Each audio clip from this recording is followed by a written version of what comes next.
Alright, hey vinyl community, Jeff is here again. Now this is going to be batch 2 of my Walmart find. Again, if you didn't see the first video before, Walmart had a sale that ended this past Sunday the 20th. For the whole week, every record in the store $15. And people were finding some great stuff, especially some of the higher priced records, like the Iron Maiden, Number of the Beast with the 2-disc Live at Hammersmith albums, $60 price. People were buying the latest Iron Maiden triple album. Senjutsu was kind of like, what, $60, $50, whatever.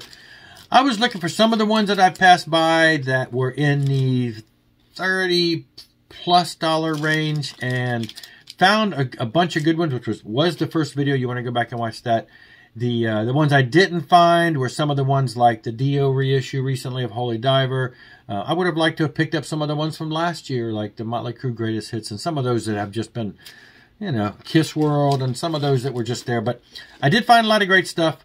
First video was all of the newer bands, the newer releases, the newer, I guess, the heavier stuff. The second batch here, these are albums that I would call hole fillers. These are albums that have been on my radar. I do want to own. Just haven't pulled the trigger on them. These tend to be older. Some of these are best of collections that I thought, you know, for $15, grab that.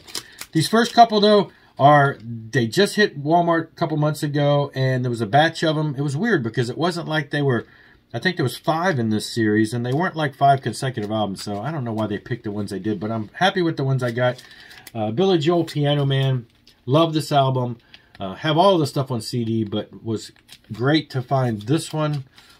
I don't know why they didn't start with Cold Spring Harbor. I mean, I know it probably wasn't as well known, but I would love to have a modern remastered version of that first Billy Joel album at the right speed, right pitch.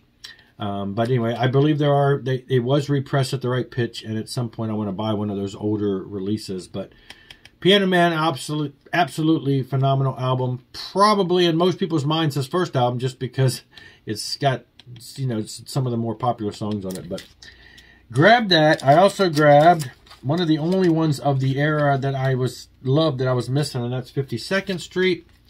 I realized I have, you know, Stranger, 52nd Street, Glass Houses, that little era there as a teen, were absolutely my favorite. These are where all the big hits come from. And I realized, hey, I don't have 52nd Street. So I knew I had to get this at some point, and so for $15, I'm going to grab it. You know, this is the one that's got Big Shot and, well, I mean, everything on here to me, because I played this to death as a kid. I don't know a song on here that's not a hit, but, you know, the ones that most people know would be Big Shot, My Life, if I read them all. I don't know, there's so many of them here. Just Zanzibar. Oh, I love this album. There's, like I say, this, The Stranger, and Glass Houses is the trilogy of masterpieces. And he's got a lot of great, you know, Piano Man and all that. But anyway, had to get this great stuff. And then I picked up Stormfront. Again, to me, was kind of an odd choice because they skip over some of them. They also have Innocent Man, but I already own that.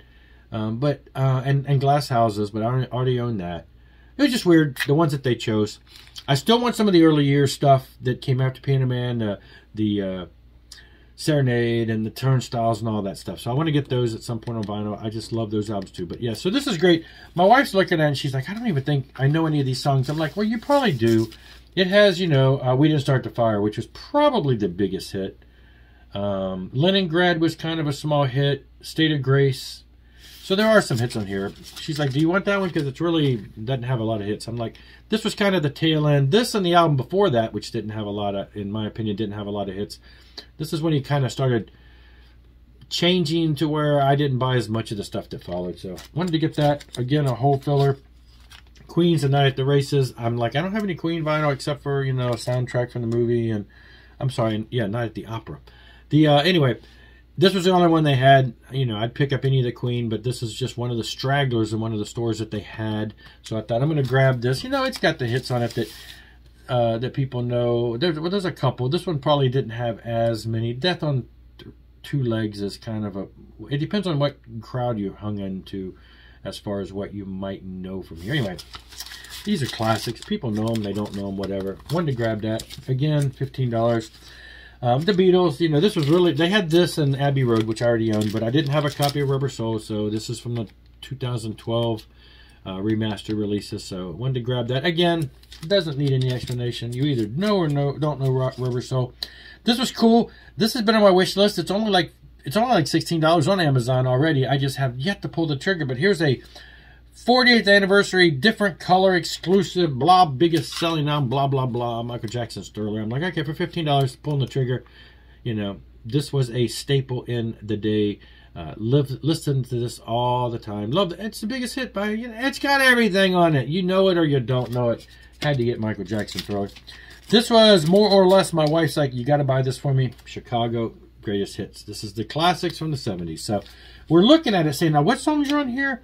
It literally doesn't say, but it's Greatest Hits 69 through 74. And there's no track listing anywhere on the record.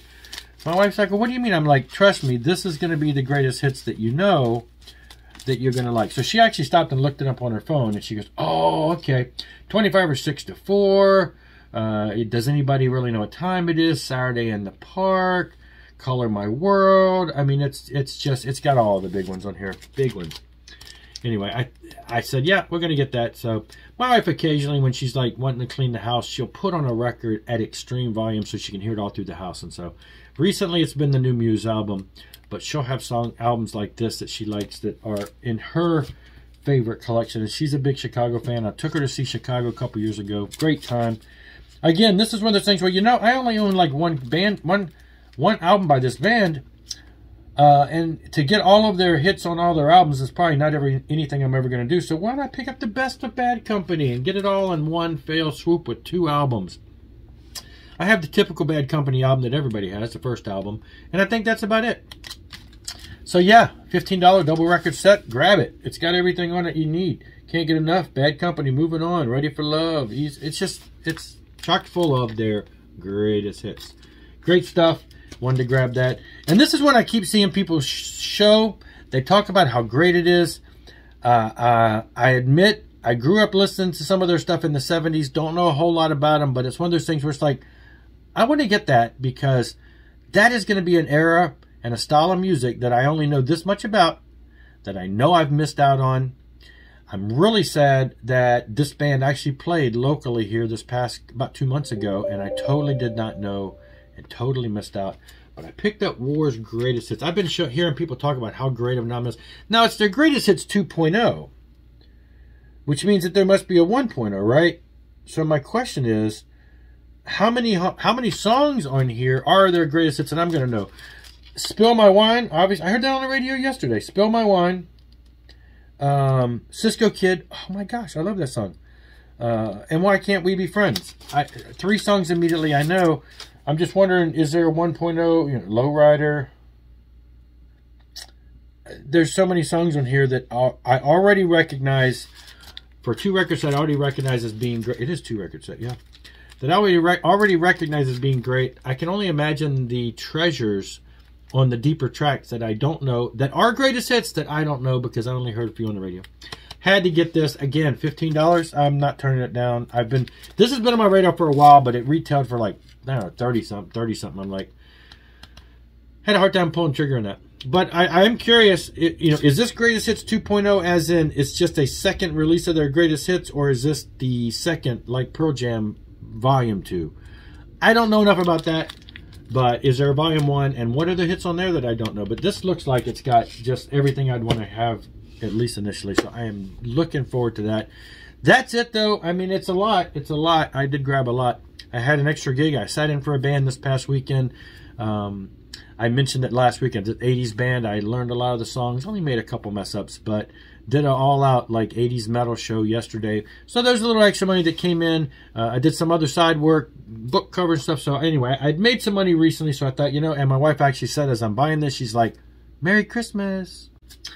So I may have bought my own Christmas presents. That's it for now, though. Thanks for watching. Rock on and rock hard.